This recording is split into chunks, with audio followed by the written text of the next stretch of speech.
the Fed always cuts more than the market thinks. And that's really important to understand, both going up and going down. They cut or raise more than the market is predicting. So the market's predicting 4 by the end of the year. Maybe what if they cut by 6? What if we're talking about Fed funds with a 2 handle? Then that would be by December, January. Not expected, but if the economy really slows down, that's probably where they're going to be.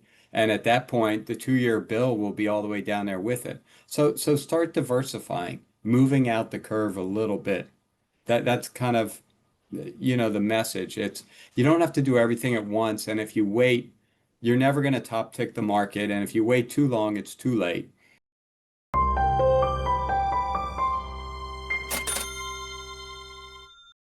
Welcome to Thoughtful Money. I'm Thoughtful Money founder and host Adam Taggart. I welcome you all here at the start of a week. We're very fortunate to be joined by a co-portfolio manager at Real Investment Advice, Mike Lebowitz. Mike, how you doing?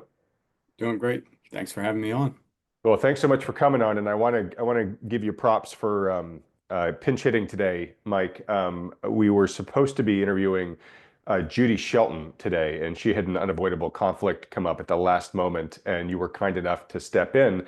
And I'm very glad that you did because there's some work that you've been doing of late that picks up on a theme that your colleague Lance Roberts and I have been talking about, which I described a few weeks ago as echoes of 1999, where Lance is saying that he is seeing degrees of speculation in the market that remind him very much of what we saw during the dot-com bubble. You've actually done some analysis to show that that's not just an opinion.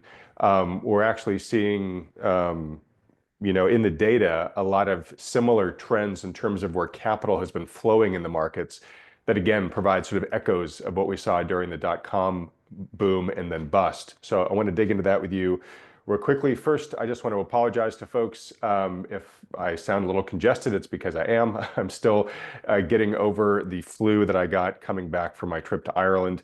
I'm going to do my best to soldier through this conversation with Michael, but I'm going to let him do the majority of the talking, which I'm sure folks are happy to hear about. All right, Michael. So I do want to also talk with you about bonds. It's been a while since we've done a bond update on this channel, and folks are always asking me, hey, can you get Mike Lebowitz on to give us an update? So if you don't mind, let's leave a couple of minutes at the end for that. But why don't you walk us through what you're seeing in the markets right now? And I believe it all sort of starts with the action that you're seeing in high beta, low profitability stocks, correct? Right, right. So kind of coming out, so the market fell, about 15% in April, and we hit a low, and the market bounced right back up. Your typical V-shaped recovery that has become commonplace recently. And I was kind of, watching that, and you noticed that the rally back didn't feel quite the same as the rally in 2023 and 2024. And by that, I mean, it wasn't the Mag 7 leading the way. It was other stocks, high beta, more speculative, a lot of companies not making money, but with promises of fortunes. And that as April kept going, that became more and more thematic. So I was like, maybe it's just me and I'm just noticing some of these companies up 20, 30% a day and some of these meme stocks. And, so I decided to kind of actually do the math Right. And and look. sorry, Mike, but this is like meme stocks and like kind of the Cathie Wood type of tech stocks.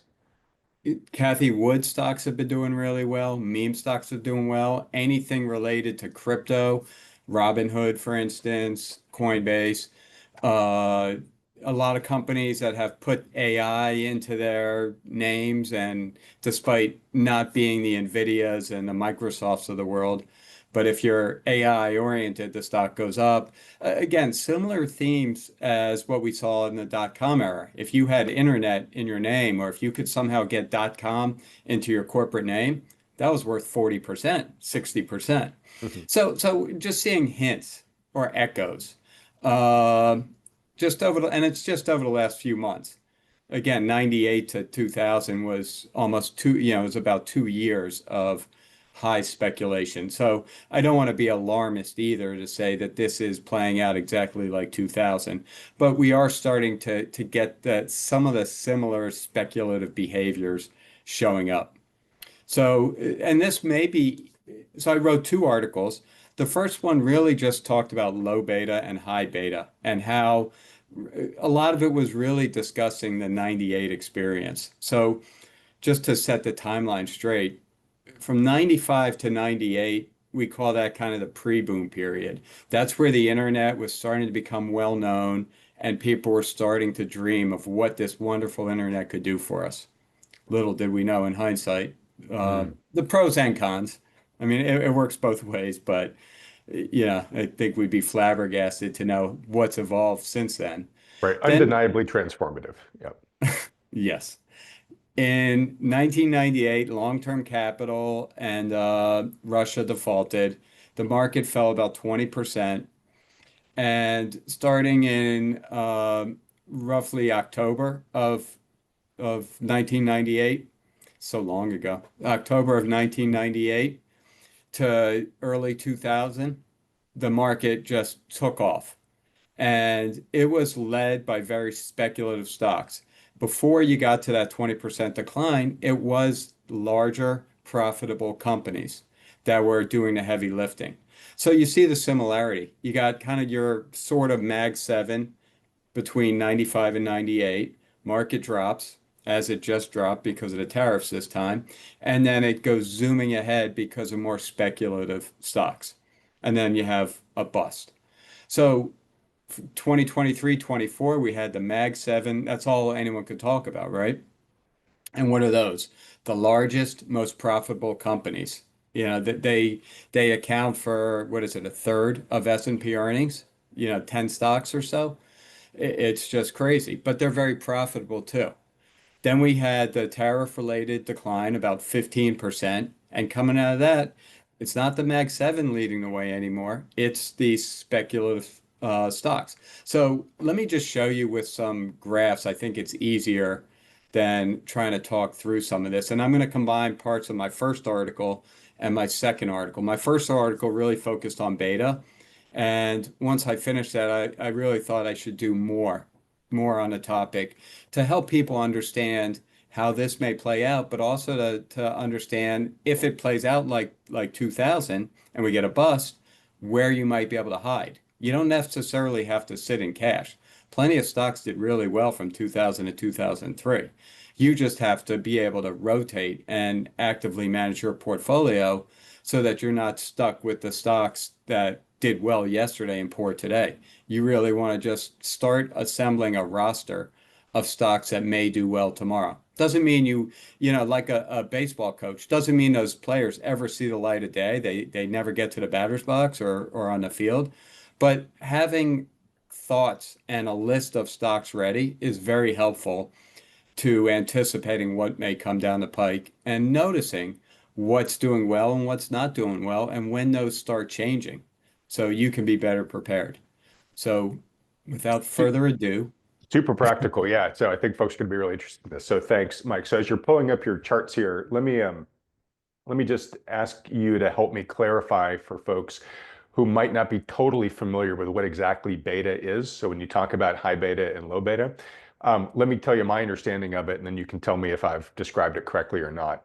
But right, a stock's or a security's beta is essentially its correlation to the general market. And so a stock with a beta of 1, if the market goes up by 10%, you would expect the stock more or less to go up by 10%. That would be a beta that's very tightly correlated with the market. If a stock is a high beta stock, 2, 3, 4 beta, then the market goes up 10%, that stock should go up 20, 30, 40%, right? Depending upon its essentially beta multiple to the general market. So that would be a stock with a positive beta correlation, correct? yes. And then So a negative correlation would be the market goes up. If I've got a negative beta to the market, you would expect the instrument to actually go down. And so a big part of your job as a portfolio manager is to try to build a portfolio that has different correlations to beta so that you've got diversification, right? You want some things that are correlated with the market, some things that are very correlated with the market, but then as hedges, you want things that might have a negative beta, correct? Right. And you want to shift the importance of those factors over time. In an up market, you may want to shift to more higher beta. Market's going up and these stocks are outperforming to the upside. And conversely, you want to shift to lower beta when the market is going down so that you get less exposure to the market. And it's just all part of our, we talk a lot about rotations within sectors, within stock factors, and this is just another way to rotate. This is stock factors. So, Adam, let's look at some graphs. I think it's much easier to show visually than to talk through beta and some of the other factors and what happened in 98. And then we could do a quick comparison to today. This is beta. So I'm going to show basically three types of graphs, and you're seeing two of them here. And I'm basically breaking out the different time frames and how beta performed. And the data I'm using breaks out all of these factors by decile. And we're primarily focused on the first decile and the 10th decile. So that means the top and bottom 10% of stocks meeting those factors. So beta, it would be the top 10% of stocks with the highest beta and the stocks with the lowest beta. And in this case, the decile 1 is the lowest beta, decile 10 is the highest beta. So if you look at the graph on the left with the orange and the blue, and just again, focus on 1 and 10, you can see that from in orange in 98 to 2000, high beta was up 111%, and low beta was actually down a hair. It was down 0.72% over those 2 years.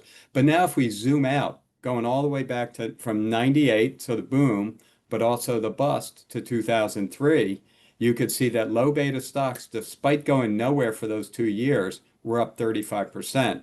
Conversely, high beta, which were up 111%, rose a measly 2.65%. So pretty stunning. And you can see it on the graph on the right too, that during the boom, it was high beta. And as you dropped in beta down the deciles, it underperformed. So that was one of the dominant themes in 98 to 2000 was beta. You wanted as much exposure to the market as you could get. The riskier, the better. Um,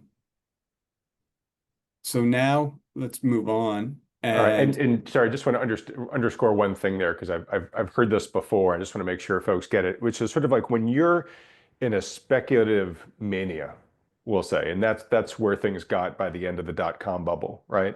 Think of it if you're a fisherman. I grew up in New England, and when the bluefish were running off the coast, you could just see them snapping at the water. And bluefish fishermen would say, you don't even need to put bait on a hook. You can just throw anything in that feeding frenzy and they're going to bite it, right? And so when you're in a speculative mania in the market, it is the most speculative stuff, meaning almost in some ways the junkiest of the junk, right? The stuff that is just the most specious tends to perform the best. Like the more craziness it has behind it, its narrative, the more people kind of want it when the animal spirits are running crazy like that. Am I right. underscoring the right thing here? Exactly. It's really a gauge of sentiment. You could use this decile analysis for beta as a sentiment gauge. And my guess is it would track somewhat closely with other gauges of sentiment. Basically, investors don't perceive there being risk. And look, if there's no risk, you take the most chances, right? Why wouldn't you if there's no risk? But unfortunately, there's risk. And just because it doesn't appear like risk is knocking on the door, there's always risk that will eventually show up to the party. The cops always show up at the party, right? At the high school party. It's just a question of whether it's 9 at night or 2 in the morning. Right. So, And this, I'll just mention this so you can address it later on as you explain all this, which is um, there's there are choices that you can make during this time. Like if you're seeing this type of mania as an investor, you can say, you know what, I've seen this movie before. I'm just not even gonna, I'm leaving the party now, right? right, Or you can use the Chuck Prinz logic, which is, hey, as long as the music's still playing, as long as the cops aren't here yet, I'm going to keep dancing. I'm just going to keep an eye on the door. Maybe I'm going to ask a friend to watch the street to see if he sees the flashing lights coming so I can be one of the first people out the door, right? And look, obviously one strategy is safer than the other, but kind of to a point I think you're making there, Michael, which is, if it's still 9 p.m. and the cops might not show up till midnight, like there's still money to be made if you want to play the game. Just understand it's a risky game and you got to put risk management in place. And so I always think back to John Hussman's quote with bubble markets. We said they force you to make a decision. Look like a genius now or look like a genius later, right? And if you decide you're just going to leave the party now, which is totally fine, just know that you might be gritting your teeth through a couple of months or quarters or maybe a year or more of idiots making a ton of money and basically laughing at you while they're just loading their pockets with easy gains. Right now, of course, you said the cops always show up, and so the key is to not be there when the cops show up or not be around when the bubble bursts. But I guess where I'm going with all this is um, there's a simplistic way to play it, which is just not to play, right? But there's maybe a more nuanced way to play it, which is not to go full bore, completely, crazy, blindly long, but to say, I'm going to still try to play some of what remains on the table here, but I'm going to do it in a risk-adjusted way so that if things start to turn, I've put in some safeguards to not lose my shirt. And I think that's what you're going to sort of talk with us about here, where there may be ways to play this and get involved in other different types of assets here, that if the party does turn, your exposure to the downside risk may be lower. Right. And that's something you've heard Lance, I'm sure, over the last couple of weeks talking about managing the risk exposure, taking some profits from the winners, making sure you have diversification in some of those boring stocks like your Procter Gamble's, other stocks that have just been laggards. Healthcare is a great example of a sector that's really been lagging. So you don't want to go full bore, but you want to acknowledge this is the market we have to invest in. And it's not just going to flip overnight. There will be technical signals. You will sense the change in sentiment. And again, that could be tonight or it could be 2 years from now. So the job as we kind of get into riskier and riskier territory, or maybe we don't, but if we do, is get closer to the door. Understand how you get out. Understand where your risks are and where your risks aren't, and what you're willing and able to change when the time comes. And that's the best way to prepare for something that may or may not occur. And if it doesn't occur, so what? We're prepared, just like you're prepared for other calamities in life. Yeah, and again, the thing I wanted to score here, and this is why I think what you're about to do is so important, is, Lance, more than anybody, reminds us that, look, if you're just constitutionally don't want to deal with this type of risk, absolutely, move into cash is fine.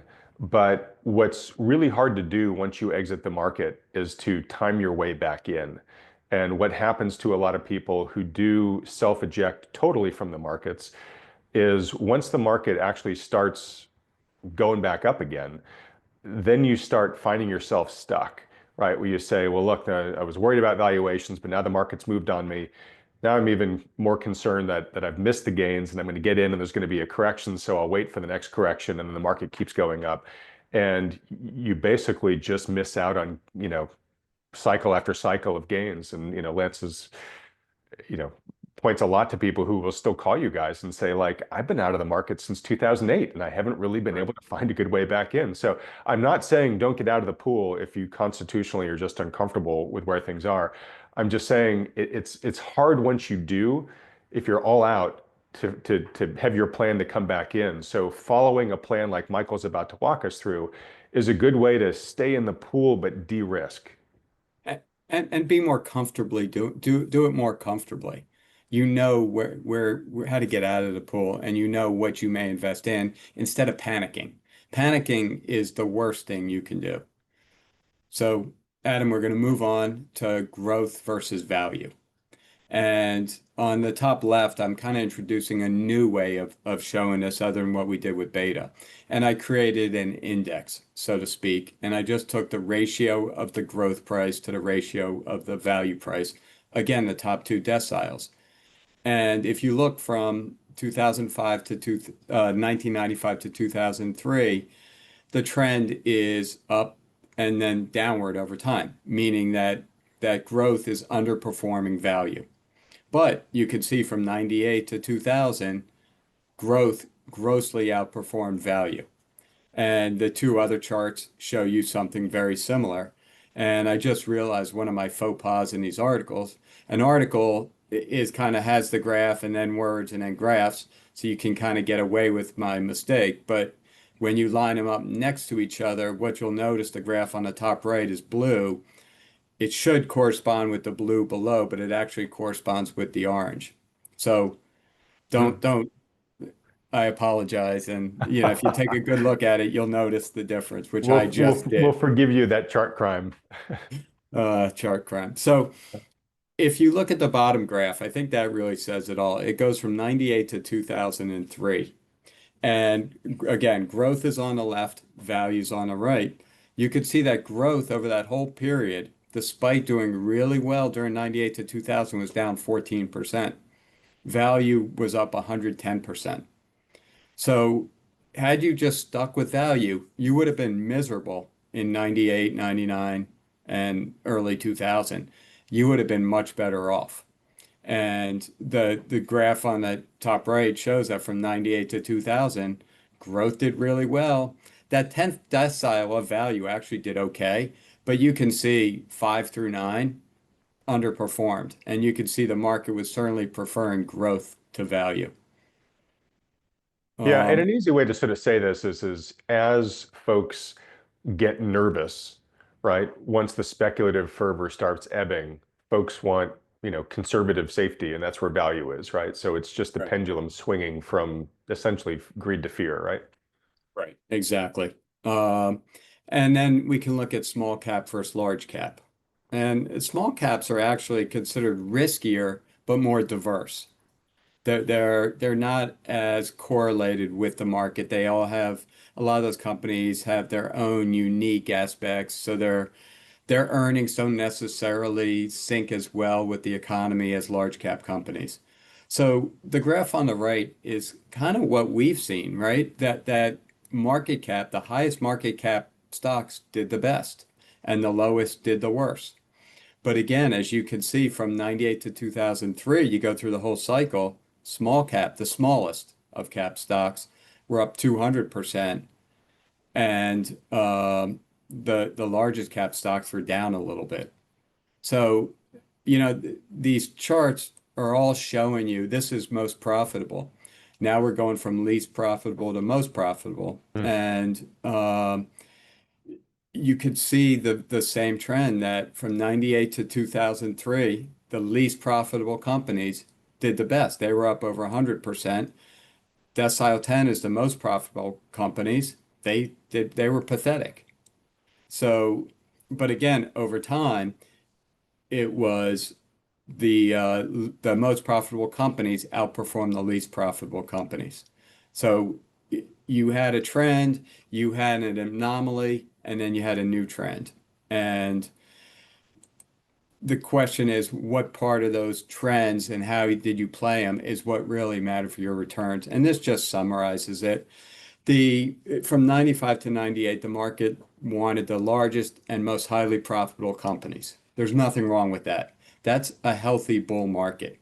You're putting your money in the Microsofts and Nvidias today, the companies that are really doing well, that are just kicking out massive profits, that have potential for massive profit growth. We can debate on their valuations all day, but they are highly profitable and they're proving it. They are investing a lot of money today, but they're also generating income today.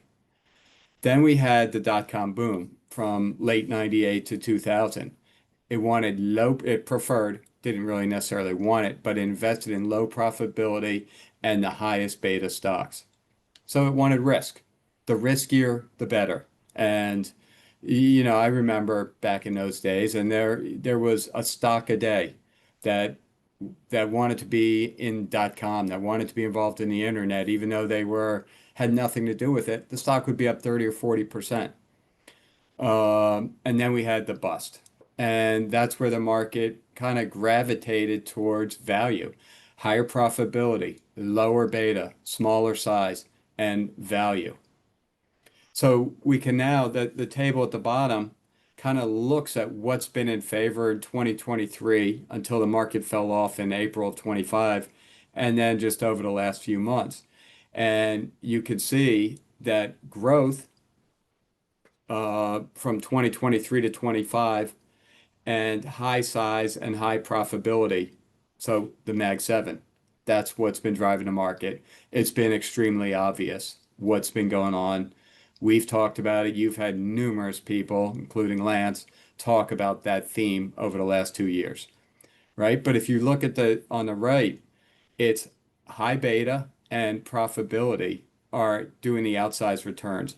Growth value and size have been relatively on par with each other, but there's certainly higher beta is better and lower profitability. And these are returns over those periods.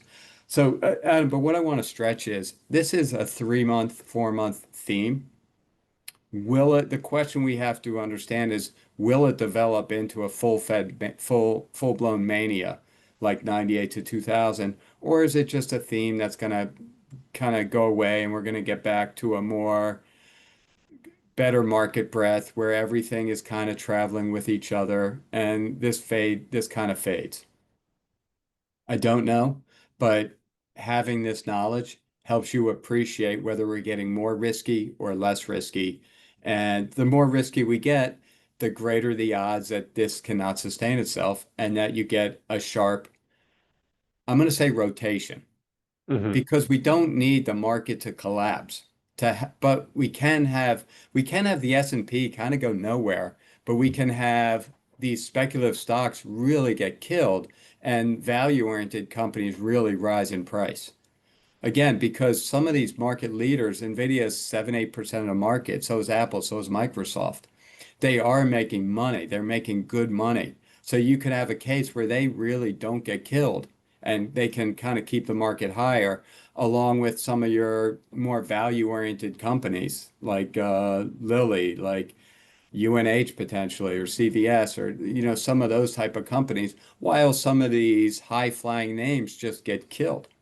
So, uh, that's what these articles were about. You could go to our website, check them out, and put words with these graphs and see if it makes sense to you. What I actually this morning I came with the idea. I was looking at UPS. UPS stock is the same price it was basically at the bottom of the co in March when COVID basically shut the economy down and people were just scared. They were scared to order stuff in, they were scared to leave their house. The economy was shut down. It's at the same price then as now.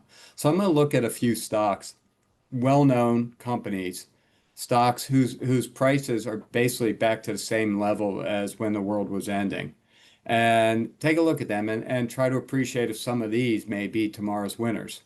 They may be the value, the profitability companies that the market's going to be looking for when it starts shedding speculative stocks. So stay tuned for that one. Okay. And Michael, when I talk to Lance every week, um, he talks about having a shopping list of companies that you guys are looking to add to, as on dips as valuations get a little less stretched. Do you have a list right now of those kind of We do. lower beta, high profitability stocks that if and when you think a rotation looks like it may be happening, you want to start increasing more into? Oh, absolutely. We do. And we talk about them a lot. We talk about, a lot. We have rosters of all kinds of stocks because we don't know what's going to happen, but we want to be prepared and be following stocks and look to those stocks. Even if we don't buy some of the stocks, they're clues. They help us. We may never buy UPS. I haven't even done the analysis on it, but UPS may be perfect and we may buy it. But if nothing else, when UPS starts outperforming the market, that may be a sign that there's something changing. Why are investors reaching for UPS? And so that's, if nothing else, they provide an indication, and that's incredibly valuable. Okay. Well, let me ask you this. So what, asking you to guess here a bit, or to speculate, what are some things that you think could um, puncture the enthusiasm for these high beta stocks? So, right now there's a lot of, I guess I would say the market sentiment is, uh, um, the AI trend is going to continue on steroids. So anything AI related, right, is going to do well. Um, the Fed is probably going to have to uh, pivot here at some point and start cutting. I think expectations for rate cuts are up substantially since the last Powell presser the other week. Um, and so they're probably expecting, an additional goose from cutting rates. Um, what would what do you think would stymie that? What do you think is the kind of thing that would get somebody to say, you know what, I'm going to take some money out of this frothy high beta stuff and start putting it over in value? It's an incredibly, I can't give you a good answer. I mean, I could lay out 10 economic scenarios or financial or war, or I could name a bunch of scenarios. But at the end of the day, what we find with kind of speculative errors with bubbles is that they just die because they just run out of steam, they run out of gas, and something happens. There's always some event that's what caused it. But that's not true. They just ran out of steam, and whatever event happened at that time, that's what caused them. Gets the If the credit. market Yeah. would have fallen 50% on tariffs, well, why did the market fall? It's 50%, but because of tariffs. But that's not the real cause. Not to say that there aren't things that can happen that can do that. There certainly are. But to try to anticipate it, it's hard. I think the one thing that kind of that I think a lot about is kind of the president's role in the economy, and the market has a lot of confidence in him, it appears. So, what could puncture confidence in the president and in his ability to keep the markets going, even though it's not necessarily him, but to keep the speculative fever? So that's something I think about. Like, what would change the much bigger, I know half the country hates him and half loves him. What would cause 75% of the country to all of a sudden start fading that and change the economy and really get people to understand there is risk. So that's one thing. But we could name potential wars, we could name tariffs, we could all kinds of things, Fed action. But I think what you just have to realize as an investor is that a speculative period will go on longer than you think it will, higher than you think it will, and seemingly pop out of nowhere, even though the market will assign something to help explain it. Explain it. Okay. So let me ask you this. And look, there's a whole bunch of black swans out there that by definition, we're not going to know which one, emerges, because if we did, it wouldn't be a black swan. Right. Let me just talk to you about a white swan. Um, so your colleague in crime there, Lance Roberts, it has been pretty clear in the past couple of months saying, hey, there's more and more signs this economy is slowing down. He's not saying crashing. He's not saying going into recession, but he's saying slowing. Mhm. And, we have interest rates and bond yields that are still quite high on a relative basis, relative being the past 20 years. Mhm. And honestly, they've stayed higher for longer than most people. Lance himself, when interest rates started, hiking, I remember him saying, "Oh my God, they'll never get above 3. The economy just can't take it." Right. So obviously, the economy was more resilient in that standpoint than we thought. Now, of course, we shoved a whole bunch of trillions in there, so that didn't hurt. Um, Right. but the longer that we hang out in this sort of higher for longer environment, that is just this grinding weight on the economy. And we're going to get I think the latest retail sales at the end of this week, so we'll see how the consumer's faring there. But I think we are seeing more and more signs that the consumer really is getting near the end of. I don't want to be too extreme about this, but that they are getting uh, more and more weighed down in their ability to service their debts. For sure, we're seeing delinquencies Right. and default spike. Um, Consumer spending has been, pretty flat for a while now. And like I said, we'll see the latest numbers at the end of this week. Um, so, we're seeing bankruptcies, corporate bankruptcies, I think at the highest they've been in a long time this year. We are starting to see, layoffs pick up again. So what about just a white swan of just grinding economic, a grindingly slowing of economic growth here? I think I think yes, certainly that can happen. You'd be a fool not to say that a weakening economy can hurt the stock market. Right. But I And would think it drive this rotation that you're seeing from the highly just speculative to the value? potentially, there's been ever since COVID, there's just been a boom in speculation. You see it in sports gambling, you see it in like the poly markets now, you see it in crypto, you see it everywhere. So a lot of that speculative investing is not based on fundamentals, right? It's based on hope. It's, that this company is going to be the next Nvidia or Microsoft.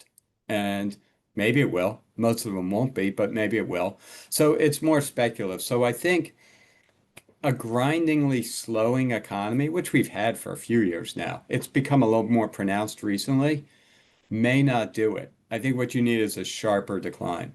So the unemployment rate spikes to 5% in 6 months or above. GDP is negative. Companies are truly laying off people. Right now, the labor market is it's like the real estate market. There's nothing happening. Yeah, it's frozen. Right? In real estate, except for you, there's no one selling, there's no one buying, right? In the employment markets, very few people are getting laid off and very few people are being hired. And there's just it's just kind of status quo. Can I add just one thing for you to address in your rest of your answer here, which is again, your partner Lance, I think makes a good point, which is, to your point, the economy's been slowing for a good while. The reason why it hasn't mattered is because GDP growth on a quarterly basis was so high from all the COVID stimulus. So we've had this long mountain to come down, right? So That's even though right. it slowed a lot, it was coming down from a high peak.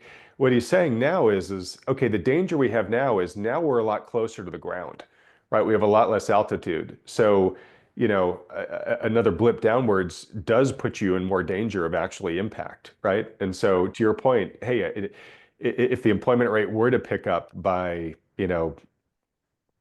a couple of dozen basis points or whatever, that's more meaningful now than it was a year ago or 2 years before then, right? So we are a little bit more vulnerable now.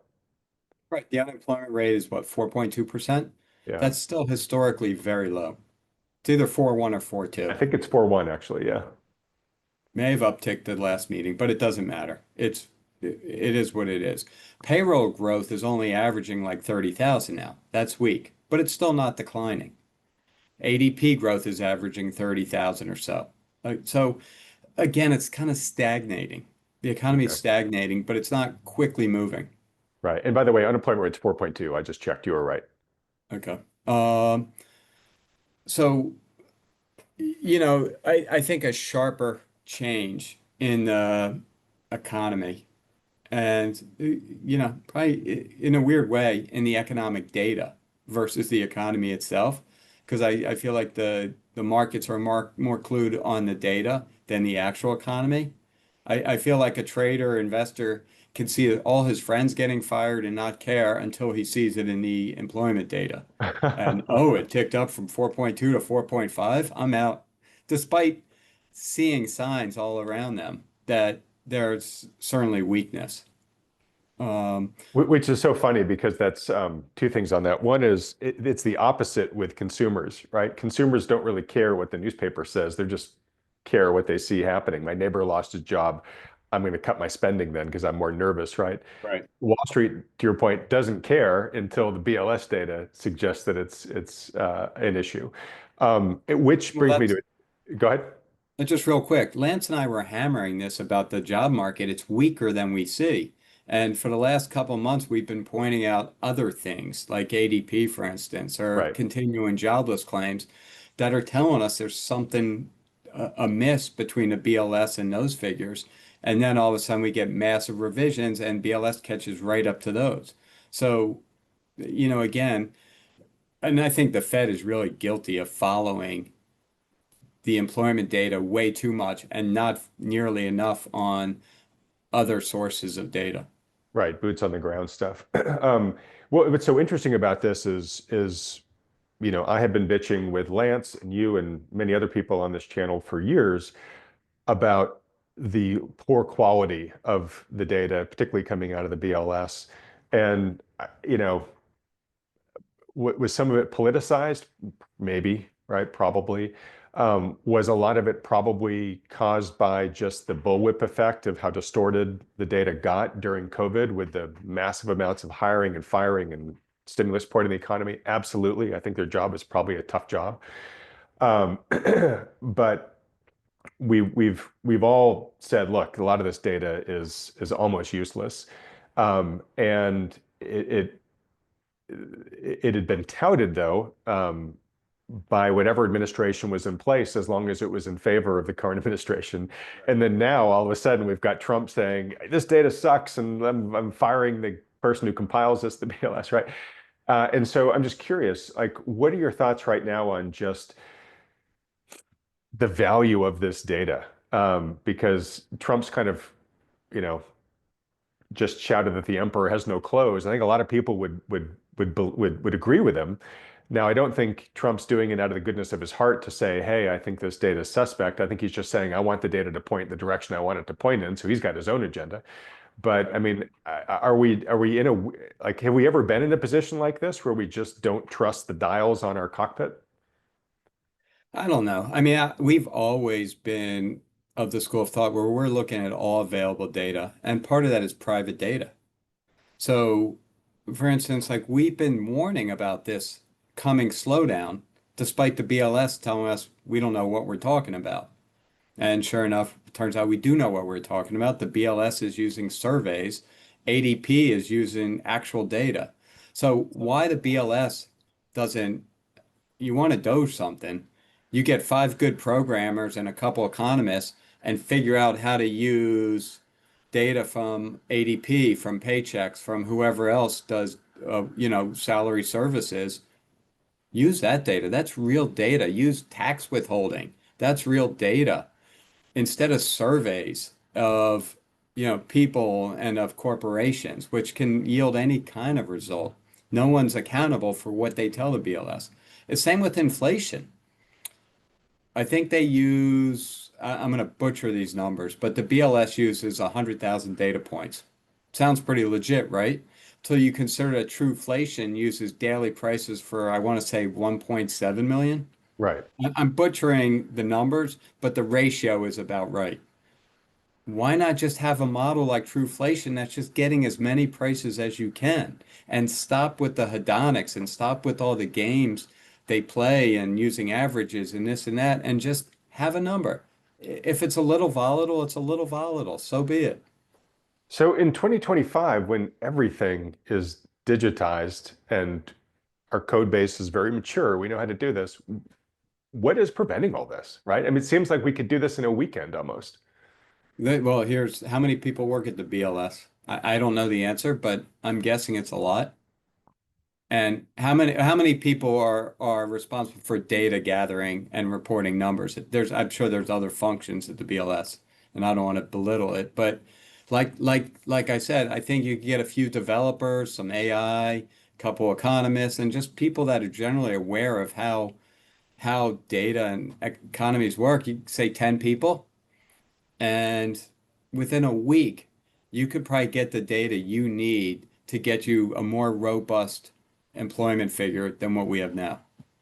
It's kind of pathetic that we haven't been shifting in this direction as our over the last 15, 20 years as our data analysis and computers and everything has gotten really more advanced.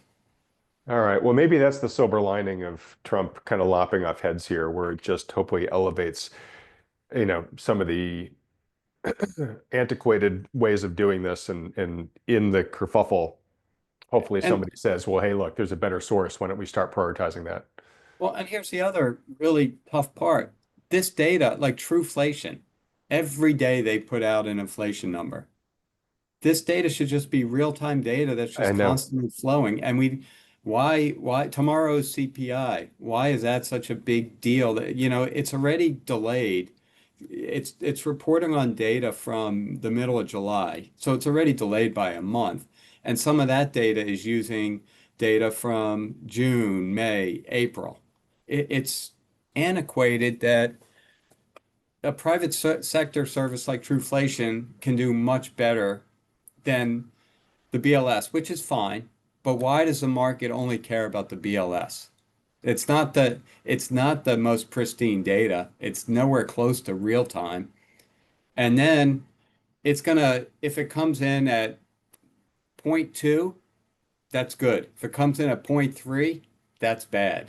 And given all the games that are being played with that data and just the frailty of the data itself, it's shocking that the market cares that much about a tenth of a basis point. And it's really not even a tenth because they round it. So it could be, less than that.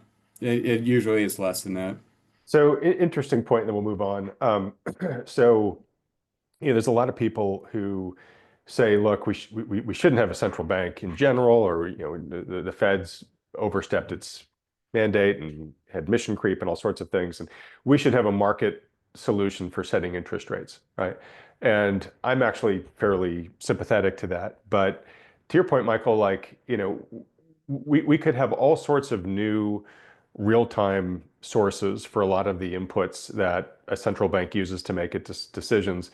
So we could both, improve the inputs going into the system, and then we could have an intelligent AI that looks at them and says, hey, this is what the recommendation is given all the inputs that are coming in. We think policy should be X, right? And so, I mean, you could pretty much make a central bank kind of like an AI, based solution Model. that maybe there's an FOMC that just checks the recommendation and debates, okay, do we want to do what the AI says? But it could be a lot more simplistic and get back to like what Axel Merck, who comes on this channel with me every time the Fed speaks to make sense of it for all of us. He's always criticizing the Fed for not having a framework. He's like, if the Fed just said, look, this is the rule set that we use, and this is generally when we pull the lever this way or we pull the lever that way is when the data is here or here, we could all have transparency into the system, right? Well, if inflation's here and the unemployment rate's here and these are the trajectories and these are the inputs, the market would pretty much be able to anticipate what the central bank decision is going to be because everything's clean and transparent and up to date. Mhm. Do you think we're probably moving to that type of solution just on a kicking and screaming basis? I think in order to get to that solution, you need data sources that the Fed will trust. I think there are data sources, but they're not apparently using them. So, it starts with a good, this is model-based Fed policy, which has been argued for decades they should be doing. And even on the Fed site, you can see where there are Fed models versus what the Fed's doing. Like they even show some of these Fed models. So, I just think now's the time. Let's just redo the Fed. Let's rethink what the Fed is and isn't. I think I'm sort of a libertarian at heart, but I do think there is a time and a place for the Federal Reserve. As like a But lender of last resort, right? a lender of last resort, exactly. And, manage the daily flows like in some of these overnight markets that are incredibly important to the economy, to the financial markets, to the health of the banks. Regulating some of the banks someone has to do it because we know what happens when no one does it. So there is a role, but being, the almighty with the power of Fed funds. And whether whatever they do is political or not political, it's based on judgments. They've been proven to be wrong over and over and over again. Bernanke in early 2008 saying everything's okay. Powell with his foot on the gas in 2021, despite the fact that supply was shut down and demand was starting to pick up like crazy. I mean, they kept interest rates way too low through the Bernanke and Yellen era. I mean, you can go back in time too. They flooded the market with cash before Y2K for potential technical problems with the turning of the calendar. That just fed that bubble we were talking about earlier. Fed has made a lot of mistakes. So if you can get to more of a model based with better data sources, that would be much better. And ideally, look, I'd rather the market set its own price for overnight money and the Fed just comes in when it kind of gets out of bounds a little bit. But you have to disrupt the whole power structure. Unfortunately, in Washington, where I'm at, people love power, and that's both sides of both political parties. They love power, and everyone involved loves the power. So they're not likely to cede power to anyone, especially a model. That and there's the expression in academia, which I think also holds very true in government, which is uh, progress advances one funeral at a time, meaning just the old guard does it its own way. They have their own preferred data sources, things like that, and they don't Right. really give it up. And so it's only after the new crowd has come and brings Right. their new way of doing things with them, and they eventually displace the old crowd basically through dying off. Right. All right, so look, fascinating discussion. Would love to continue on it with you, Michael, but I got to land the plane, and it's providing a good segue into the bonds discussion. So um, the bond market's kind of been, ping-ponging back and forth in this range, low fours, 4.5 for a good while now. We know that the administration would love nothing more than to punch below four decisively and to get those longer term interest rates down. Um, what's going on here? Is the bond market basically just kind of in a wait and see to see if tariffs are going to have any inflationary impulse that the Fed is going to have to react to, um, or just, hopefully at some point the Fed says, nope, we're not worried about it anymore. We're starting to cut rates, and that's going to start bringing yields down all across the curve. What do you think? I think the tariffs are just the bearish narrative of the day, right? There's just been a bearish pall over bonds for the last couple of years, and we've talked about the term premium and how it's been elevated now for 2+ years.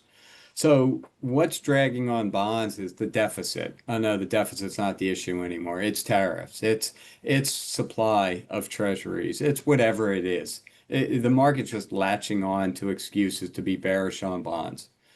Um, what drives and what's important to recognize is what drives what bonds. So, what the market do today, and your answer would probably be, oh, the S&P was up 12 points. That's great for the S&P, but there's 500 stocks, and I bet you some were up 5% and some were down 5% and all points in between. So when we talk about the bond market, it's a little misleading to say, oh, the 10-year yield fell 2 basis points today because it doesn't tell you what the 3-month bill did or the 2-year or the 30-year or all points in between. So when you kind of look at bond yields as a spectrum, what you find is that the very shortest of bonds, so today's August 11th, if we look at a bond maturing August 18th, next Monday, it's a 1 week bill. That yield is solely a function of liquidity. Where will overnight Fed funds trade for the next 7 days? The Fed's presumably out of the picture. They're not going to, their next meeting's not till September. So it's a function of liquidity, and that bond yield is barely going to move if it does move at all. Then you look at a 30-year bond. It's the opposite. It cares about what the Fed's doing, cares about inflation, cares about deficits, it cares about the term premium, it cares about money flows, it cares about a lot of things. So the long end is affected by what the Fed's thinking, but all these other factors. So when you're deciding where you want to invest, if you want to invest in bonds, it's not just by the 10-year, because that's what everyone talks about. You go on CNBC, what the 10-year yield do? You want to to make that investment based on I have a lot of faith that the Fed's going to cut rates, but I have no faith that the narrative's going to disappear and all of a sudden bond bulls or bond bears are going to get bullish. So in that case, you want to kind of stay at the fronter, the front end of the curve. Yeah, the shorter Um, Right. If you're in the camp that, look, this economy is weakening, and I think we're going into a recession, and I think that these bond bears have been kind of proven wrong on a few things, and that they're going to flip, and as money market yields fall, the chase for yield is on, and those narratives go away, then you want to be in the long end. And as those factors change, you want to adjust your duration and how much you own. So about a month or so ago, we sold a little bit of our 7 to 10 year duration bonds and we bought kind of in that 5 year, 3 to 5 year sector. And we've gotten a lot of questions on it. Why do you lower duration if you think rates are coming down? And we do think rates are coming down. What we did was we lowered our duration, but we bought a little bit more of them. So on an equivalent basis, we didn't really drop our duration all that much because we added more bonds to the shorter maturity. And what we're really saying is we have a little more confidence that the Fed's going to be cutting rates and probably more than the market thinks. Because when we did that trade, the market was thinking maybe one cut by the end of the year. yeah. Now we're up to three or four or whatever it is. And I've even heard, kind of the word 50 basis points at the September meeting being mentioned. So, we've quickly turned from maybe a cut if we're lucky to could be three or four by the end of the year, if not more. So you can kind of skew your bet a little bit. I'm going to bet a little bit more on the Fed, and I'm still worried that those narratives just won't go away. They're just persistent, those bugs. So that explains kind of our gentle shift. Not a big shift, but a gentle shift towards reflecting that view. Okay, so let me just make sure I understood what you said there. So you do think the Fed is more likely to blink here and start cutting. You're not entirely sure that the bond bull bears are going to give up their worries. And so uh, because the Fed controls the short end of the curve and not the long end, you're buying more in that sort of, you know, mid-tier duration because it'll be Right. influenced more by the Fed's uh, cutting than the long end will. So you want to pick up your pop there from the Fed cut. Let's say it plays out that way. Obviously, you're going to make your future decisions based upon what the reality is on the ground at that point in time. But would your expectation be to then start moving out further on the curve, thinking that the bond bears will eventually have to capitulate if indeed the economy is slowing and the Fed is cutting for a good reason? Potentially. I mean, we'll see as the curve steepens. So as shorter term yields fall versus longer term yields, Yep. the the reward, the incentive for moving out the curve gets bigger and bigger, right? Right. If the Fed drops rates to 2%, your money market is 2% and your 2 year bill is 2.5%, and it's still four and a quarter or so, give or take, for a 10 year, people are going to want to start locking that in. Yep. So they'll start buying those down. And we've seen that whenever we kind of get these short-term peaks in yields, there is some really strong buying from the pension funds, from the insurance companies, from the true end users, not speculative people, but investors that are more than likely going to hold these bonds. They want to lock in those yields. So that could be a very bullish impetus that could get long-term yields down significantly if we're going into a recession, or even if just the Fed's going to cut. But at the same time, you could make the argument, oh, the Fed's cutting, that's very inflationary, Hmm. Um, regardless of whether it is or isn't. yeah, absolutely. Okay, so you're raising a really big question, which I wish we had time to do justice to, and so I'm going to have to flag it for later. But there's a lot of people out there, and I assume a lot of people watching this video, and I'll include myself in this group, who have really taken advantage of the T-bill and chill trade over the past couple of years. So if that trade is potentially at risk of going away, in the relatively near future. Like let's say the Fed cuts 4 times this year, right? And then keeps cutting into next year. All of a sudden, to your example there, if short-term rates go down to 2%, right, or less, it's the attractiveness of that trade goes away. And so you have to ask yourself, what do I want to do?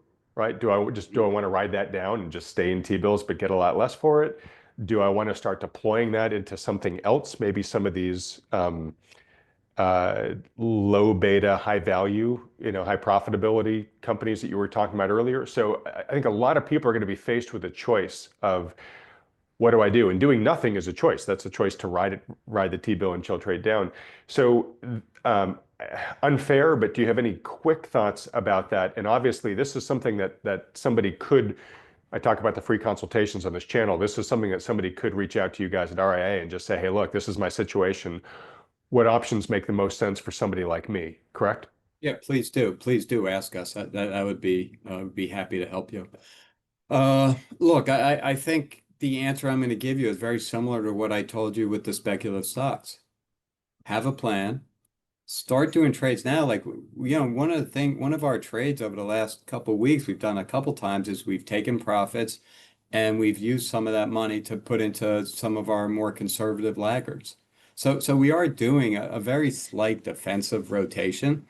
So if you have, 90% of your money in the T-bill, why not take 10% out and buy a 1 year or a 2 year? At least lock in some longer rates. Look, and if you're wrong, you're wrong. And T-bill rates stay where they are, you're wrong. But if T-bill rates go down, if the Fed cuts all the way down, the Fed always cuts more than the market thinks. And that's really important to understand, both going up and going down.